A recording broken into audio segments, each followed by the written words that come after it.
சிறுவர் இல்லம் 1980ஆம் ஆண்டு 2 முகமதிய குழந்தைகளோடு சிறுவர் இல்லம் தலைமை அலுவலகத்தில் ஆரம்பிக்கப்பட்டது. படிப்படியாக ஒரு சில குழந்தைகள் வந்து சேர்ந்தனர். ஆனால் நமது நோக்கம் படிப்பறிவில்லாத காணி குழந்தைகளை கொண்டு வந்து படிக்க வைக்க வேண்டும் என்பது. 85ஆம் ஆண்டு வரையிலும் ஒரு காணி குழந்தையாவது நிரந்தரமாக நமது சிறுவர் இல்லத்தில் வந்து தங்கவில்லை. 85ஆம் ஆண்டுக்கு பிற்பாடு ஒரு சில காணி பிள்ளைகள் நமது சிறுவர் இல்லத்தில் வந்து தங்கினார்கள். தேவதாஸ் என்கிற காணி பையன் நமது சிறுவர் இல்லத்தில் நின்று படித்து BA பட்டதாரி ஆனான் என்பது குறிப்பிடத்தக்கது. பரமேஸ்வரி என்ற பிள்ளை நர்சிங் படித்து நாகர்கோவில் மிஷன் ஆஸ்பத்திரியில் பணியாற்றுகிறார். எட்வர்ட் என்ற மாணவன் BCom பட்டதாரி ஆனான். நமது சிறுவர் இல்லத்தில் இருக்கும் பிள்ளைகளின் முழு பொருளாதார தேவைகளையும் நாங்கள் சந்திக்கிறோம். 1987ஆம் ஆண்டு தலைமை அலுவலகத்தின் அருகாமையில் ஓர் வாடகை வீட்டில் சிறுவர் இல்லம் இயங்கி வந்தது. 1988ஆம் ஆண்டு சொந்தமாக சிறுவர் இல்லத்திற்கு ஒரு கட்டிடம் கட்டி ஜோசப் தெருவிற்கு மாற்றப்பட்டது. சிறுவர் சிறுமிகளான 80 பிள்ளைகள் ஒரே கட்டிடத்தில் தங்கியிருக்கும் போது அங்கு இட நெருக்கடி ஏற்பட்டது. ஆண் சிறுவர்களுக்காக தனியாக ஓர் இடத்தை தாரும் என்ற எங்கள் விண்ணப்பத்தை கர்த்தர் அங்கீகரித்து ஆண்களுக்கு ஒரு தனி சிறுவர் இல்லத்தை தந்தார். ஆண்கள் சிறுவர் இல்லம். கர்த்தரின் பெரிதான கிருபையால் பார்வதிபுரத்தில் உள்ள இலந்தையடி என்ற இடத்தில் ஆண்களுக்கான சிறுவர் இல்லம் கட்ட ஆண்டவர் கிருபை செய்தார். 1997ஆம் ஆண்டு ஏப்ரல் 26ஆம் தேதி குமரி பேராயர் மறை திரு MI கேசரி அவர்களால் சிறுவர் இல்லத்தில் அடிக்கல்லை நாட்ட கர்த்தர் கிருபை செய்தார். அடிக்கல் நாட்டு விழா நிகழ்ச்சி. ஐக்கியத்தின் தலைவர் BM சாமுவேல் ராஜ் ஜான் அவர்கள் எல்லோரையும் வரவேற்க பேராயர் அவர்களுக்கு பொன்னாடை அணிவித்து கௌரவித்தார். திரு SJ ஆலிவர் அலுவலக மேற்பார்வையாளர் அவர்கள் சிறுவர் இல்லத்திற்காக இடம் எப்படி வாங்கப்பட்டது என்பதை தெளிவாக கூறினார்கள். திரு ஜேம்ஸ் கோல்டன் முதன்மை இல்ல காப்பாளர் அவர்கள் சிறுவர் இல்லம் இப்போது எப்படி நடந்து வருகிறது என்றும் இனி ஆண்களுக்காக கட்டப்பட்டால் எவ்வாறு பராமரிக்க முடியும் என்பதை பற்றியும் விளக்கி கூறினார். Doctor ND Jayasekaran MBBS FRCS வாழ்த்துரை வழங்கினார்கள். திரு அர்னால்ட் அவர்கள் ஜெபிக்க பொது செயலர் திரு TI பிரேம் தேவசிங் அவர்கள் யாவருக்கும் நன்றி கூற, உப தலைவர் ரெவரண்ட் J வில்லியம் ஜார்ஜ் அவர்கள் ஜெபிக்க, பேராயர் அவர்கள் ஆசீர்வாதம் கூற ஆண்கள் சிறுவர் இல்லம் அடிக்கல் நாட்டு விழா நிறைவடைந்தது. 20/6/1998 கட்டிடம் திறப்பு விழா.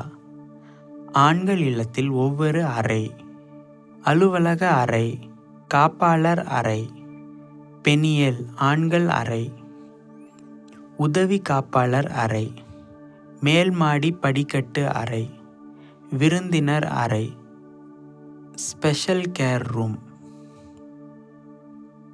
ஓர் ஆண்டு காலத்தில் சிறுவர் இல்லம் நல்ல முறையில் கட்டப்பட்டு 20/6/1998 அன்று குமரி பேராயர் மறை திரு ரிட்டையர்ட் ரெவரண்ட் MI கேசரி அவர்களால் பிரதிஷ்டை பண்ணப்பட்டு திறக்கப்பட்டது. இப்பொழுது சிறுவர்களும் சிறுமியரும் தனித்தனியாக 2 இல்லங்களில் தங்கி சந்தோஷமாக கல்வி கற்று வருகிறார்கள். தற்போது திரு ஜேம்ஸ் கோல்டன் அவர்கள் சிறுவர் இல்லத்தை பொறுப்பேற்று நடத்தி வருகிறார்கள். அவர்களின் கீழ் 4 ஆசிரியைகள் பிள்ளைகளுக்கு நல்ல முறையில் கல்வி கற்றுக் கொடுக்கிறார்கள். எங்கள் நோக்கம் இந்த பிள்ளைகள் தங்கள் வாழ்க்கையில் படித்து முன்னேறுவதோடு கூட ஆவிக்குரிய ஜீவியத்திலும் வளருவார்கள் என்பதுதான். அநேகர் இந்த பிள்ளைகளை தத்தெடுத்து தாங்கி வருகிறார்கள். வாழ்க்கையில் கஷ்டப்படும் காணி பிள்ளைகளும் ஏழை பிள்ளைகளும் வாழ்க்கையில் முன்னேற வேண்டும், பொருளாதாரத்தில் வளர வேண்டும் என்ற நோக்கத்தோடு சகோதரர் DT ராஜா அவர்கள் ஆரம்பித்த இந்த சிறுவர் ஊழியம் நன்கு நடைபெறுகிறது என்பதை இந்த ஏழை குழந்தைகளின் முக மலர்ச்சியில் காண்கிறோம். இந்த சிறுவர் இல்ல பிள்ளைகளை வந்து பாருங்கள். இப்படிக்கு திரு ஜேம்ஸ் கோல்டன் முதன்மை இல்ல காப்பாளர். டிடிஆர் அளித்த செய்தி 1. தேவ சித்தம். வாழ்க்கையில் தேவ சித்தத்தை அறிந்து வாழ்வது அதிக இன்றியமையாத ஒன்று. மனிதனை ஆண்டவர் ஒரு சித்தத்தோடு தான் சிருஷ்டிக்கின்றார். எந்த மனுஷனையும் தேவன் ஒரு நோக்கம் இல்லாமல் சிருஷ்டிப்பதே இல்லை. ஆனால் மனிதர்களோ அதை சிந்திப்பதில்லை. தேவ நோக்கத்தை விட்டுவிட்டு தங்கள் நோக்கத்தையே மேலானதாக கருதி அதற்காகவே செயல்படுவதினால் வாழ்க்கை தோல்வியடைகின்றது. பவுல் அடியாரின் வாழ்க்கையை எடுத்துக்கொள்வோம். அவர் தனக்குள்ளே ஒரு திட்டத்தை தீட்டிக்கொண்டு தனது நோக்கமும் சித்தமும் நிறைவேற வேண்டுமென்று செயல்படுகின்றதை காண்கின்றோம். ஆனால் கிறிஸ்து இயேசு அவரை சந்திக்குங்கால் அது முற்றிலும் தவறு என்பதை ஒத்துக்கொண்டவராய், ஆண்டவரே, நான் என்ன செய்ய சித்தமாயிருக்கிறீர் என கேட்கின்றதை திருமறையில் அப்போஸ்தலர் 9ஆம் அதிகாரம் 6ஆம் வசனத்தில் காண்கின்றோம். அப்படியானால் அதுவரைக்கும் அவர் ஆற்றிய தொண்டுகளும் அவர் செய்த சேவைகளும் பாழ் என்பது தெளிவாகின்றனவே. இறைமகன் இயேசு தமது சித்தத்தை நிறைவேற்றவும் தமது பணியை தொடரவும் 12 பேரை தெரிந்தெடுத்தாரே. ஒருவன் அவரை காட்டிக் கொடுத்து 30 வெள்ளி காசுகளை பெற்று வாழ்க்கையில் வீழ்ச்சியடைந்து நாண்டு கொண்டு செத்தான். மற்ற 11 பேரும் அவர் கைது செய்யப்பட்ட வேளையில் அவரை விட்டு ஓடி போனார்களே. ஒருவன் தன் துப்பட்டியையும் விட்டுவிட்டு ஓடிப்போய் விட்டான் என மார்க்கு கூறுகின்றாரே. வாழ்க்கையின் சித்தத்தில் எத்தனையான தோல்வியும் ஏமாற்றமும் ஏன்? தேவ சித்தத்தை அறிதலும் அச்சித்தத்திற்கு பூரணமாய் ஒப்புக்கொடுத்தலும் தேவை. பெந்தெகொஸ்தே நாளிலே தான் சீடர்கள் அந்த அனுபவத்திற்குள் பூரணமாய் கடந்து செல்லுகின்றார்கள். அதற்கு புறமாக அவர்களை யாரும் அசைக்கவோ ஆண்டவரை விட்டு பார்க்கவோ முடியவில்லை. நீங்கள் இந்த பிரபஞ்சத்திற்கு ஒத்த வேஷம் தெரியாமல் தேவனுடைய நன்மையும் பிரியமும் பரிபூரணமான சித்தம் இன்னதென்று பகுத்தறியத்தக்கதாக உங்கள் மனம் புதிதாகிறதினாலே மறுரூபமாகுங்கள். ரோமர் 12:2. பவுல் அடியாருடைய ஆலோசனையின்படியும் அருள் வாக்கின்படியும் தேவ சித்தத்தை அறிந்து கொள்வதற்கு மனம் புதிதாகி நாம் மறுரூபத்தின் அனுபவத்தை அடைய வேண்டும். இதனை சற்று அலசி ஆராய்ந்து பார்த்தால், அல்லது வேறு விதமாக கூறினால், நாம் தேவ சித்தத்தை அறிந்து கொள்ள வேண்டுமென்றால் நாம் மறுரூபமாக்கப்பட்ட அனுபவத்தை அடைந்தவர்களாய் இருத்தல் வேண்டும். ஒருவன் கிறிஸ்துவுக்குள் இருந்தால் புது சிருஷ்டியாய் இருக்கிறான். பழையவைகள் ஒழிந்து போயின, எல்லாம் புதிதாயின. 2 கொரிந்தியர் 5:17. கிறிஸ்துவுக்குள் இருந்து புதிதாக்கப்பட்ட நிலையில் உள்ளவர்கள் மட்டுமே தேவ சித்தத்தை அறிந்து தெளிந்து புரிந்து கொள்ள முடியும் என்பதில் சந்தேகமே இல்லை. பவுல் அடியார் தன்னை குறித்து எழுதும்போது 1 கொரிந்தியர் 1:1 இவ்விதமாக எழுதுகின்றார்: தேவனுடைய சித்தத்தினாலே இயேசு கிறிஸ்துவின் அப்போஸ்தலன் ஆகும்படி அழைக்கப்பட்டவனாகிய பவுலும் சகோதரனாகிய சொஸ்தெனேயும் அழைப்பு தேவனுடைய சித்தத்தினாலே ஏற்பட்டது என்பதை உணர்ந்த அவர் அந்த அழைப்பை புறக்கணித்து ஆண்டவரது ஊழியத்தை விட்டுவிட்டு எப்படி செல்ல முடியும்? ஆகவே தான் ரோமர் 8ஆம் அதிகாரம் 36 முதல் 39 வரை உள்ள வசனங்களில் கிறிஸ்துவின் அன்பை விட்டு நம்மை பிரிப்பவன் யார் என்று சவால் விட்டு கூறுகின்றார். இன்று ஊழியத்திற்கு ஒப்புக்கொடுக்கின்ற பலரும் கூட ஒன்றில் ஊழியத்தை விட்டு ஓடி மறைகின்றனர், அல்லது சம்பள அடிப்படையிலோ அல்லது வேறு காரணங்களினாலோ கூடு விட்டு கூடு பாய்கின்றனர். ஆனால் பவுல் அடியாரின் காலத்தில் அதனை நாம் பார்க்க முடியாது. அக்காலத்து ஊழியர்களின் ஒரே நோக்கம் ஆண்டவருக்காக சேவை செய்தல், அவருக்காக பாடுபடுதல், அவருக்காகவே மரித்தல், அவருடைய சித்தம் நிறைவேற்றுதல். இந்த நாட்களில் நம் வாழ்க்கையின் நோக்கம் சித்தம் என்ன? நாம் சுகித்திருக்க வேண்டும், ஐஸ்வர்யவானைப் போல சம்பிரமாய் வாழ வேண்டும் என்று எண்ணுகின்றோமா? ஊழியக்கார நண்பர்களே, ஊழியத்திலும் கூட சுகபோக வாழ்க்கையை விரும்புகின்றோமா? ஆண்டவர் இயேசுவை நோக்கி பார்ப்போம். அவரது அடியாராகிய பவுல் அடியாரை நோக்குவோம். மிஷனரிமாரின் வாழ்க்கை சரித்திரங்களை வாசித்து பார்ப்போம். பாடுபட்டவர்கள், இரத்தம் சிந்தினவர்கள், பசியிலும் பட்டினியிலும் இருந்து சபைகளை ஸ்தாபித்தவர்கள் எத்தனை பேர்!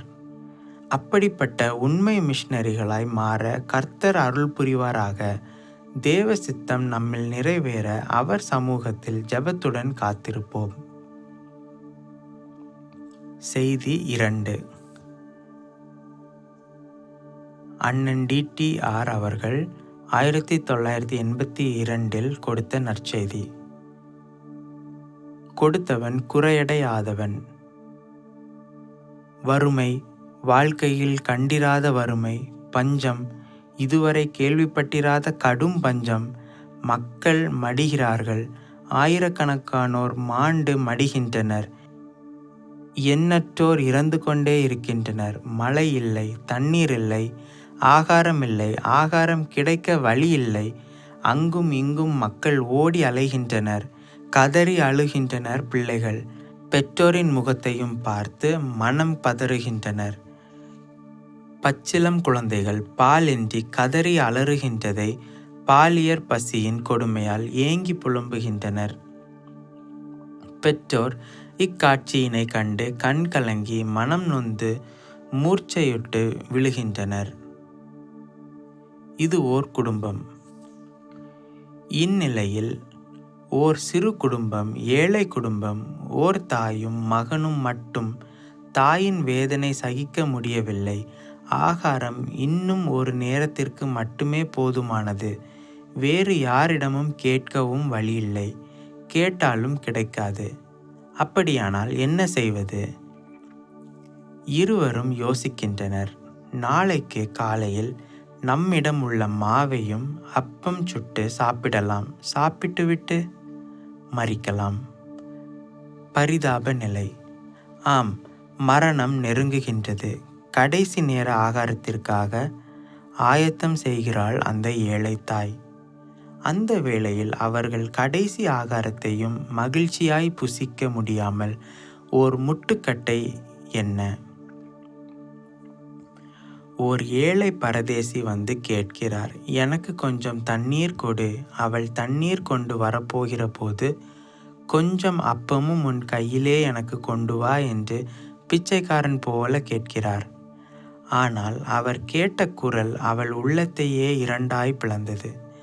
பாவி மனிதன், இதிலுமா குறுக்கிட வேண்டும்? ஆம், எதிர்பாராத ஏக்கம், தவிர்க்க முடியாத பிரச்சனை, தீராத தலைவலி. எவ்வளவோ கூறியும் ஏழை மனிதன் விலகின பாடில்லை. வேதனைக்கு மேல் வேதனை. வேதனையில் விசுவாசம். ஆனால் அந்நிலையில் அவள் தேவனுடைய மனிதனின் வார்த்தைக்கு செவி கொடுத்தாள். முதலில் அதிலே ஒரு சிறிய அடையை பண்ணி எனக்கு கொண்டு வா, பின்பு உனக்கும் உன் குமாரனுக்கும் பண்ணலாம் என்று அவர் கூறியதை பூரணமாய் நம்பினாள். அவனையும் நேசித்தாள். தன்னுடைய கடமை அது என்பதை உணர்ந்தாள். அவள் உள்ளத்திலே ஓர் விசுவாசம் ஊறி எழ ஆரம்பித்தது. குறைவில் நிறைவு. ஆம், தேவன் அப்பானையையும் கலசத்தை ஆசீர்வதித்தார். பானையிலே மா செலவழிந்து போகவும் இல்லை, கலசத்தில் எண்ணெய் குறைந்து போகவும் இல்லை. எவ்வளவு ஆச்சரியம்!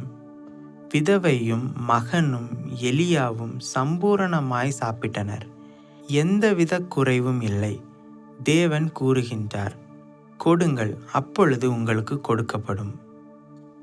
இன்றைய கிறிஸ்தவமே, தேவனுடைய பிள்ளையே, தேசம் உன்னால் போஷிக்கப்பட வேண்டியதாயிருக்கின்றது. நீயோ மாவாகிய வசனத்தையும் எண்ணெயாகிய பரிசுத்த ஆவியையும் உனக்குள்ளேயே வைத்து அதனால் செத்து இருக்கின்றாய். நீ விசுவாசி, நீ இரட்சிக்கப்பட்டவன், இரட்சிக்கப்பட்டவள். உனக்குள்ளே தேவ வசனம் கிரியை செய்கிறது. உனக்கு பரிசுத்த ஆவியின் அபிஷேகம் உண்டு.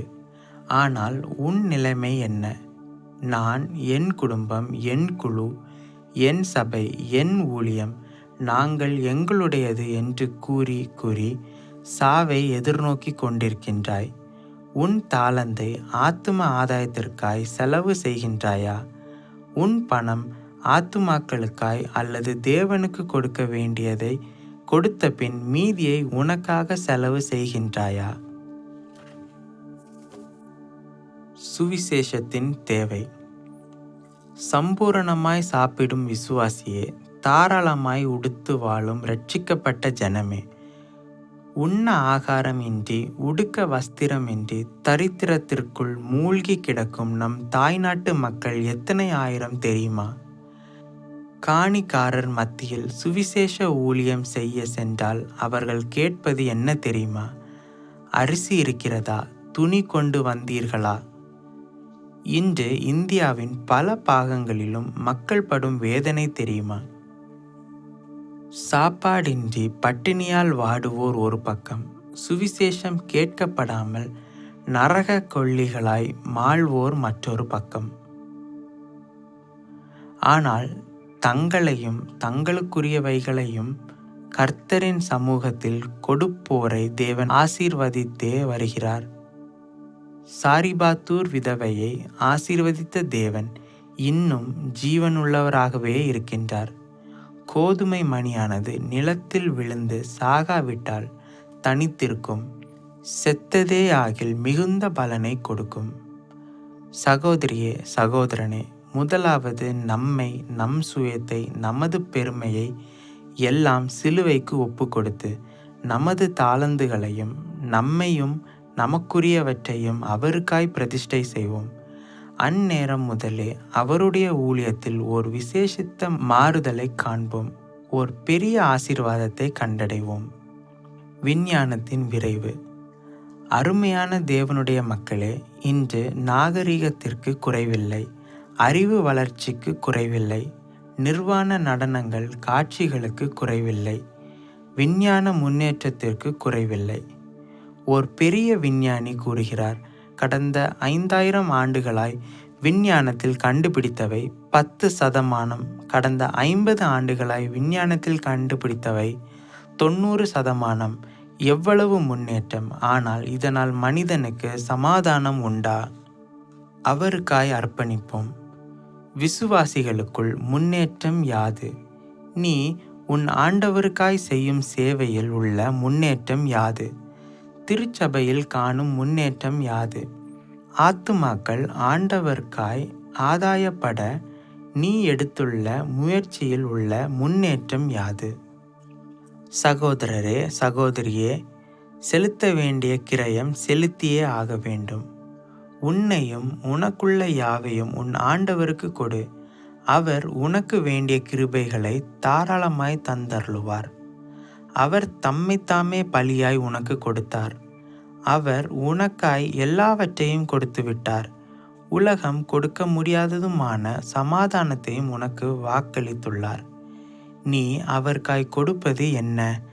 நீ கொடுத்தால் குறைவடைய மாட்டாய். கொடுத்தவன் குறையடையாதவன்.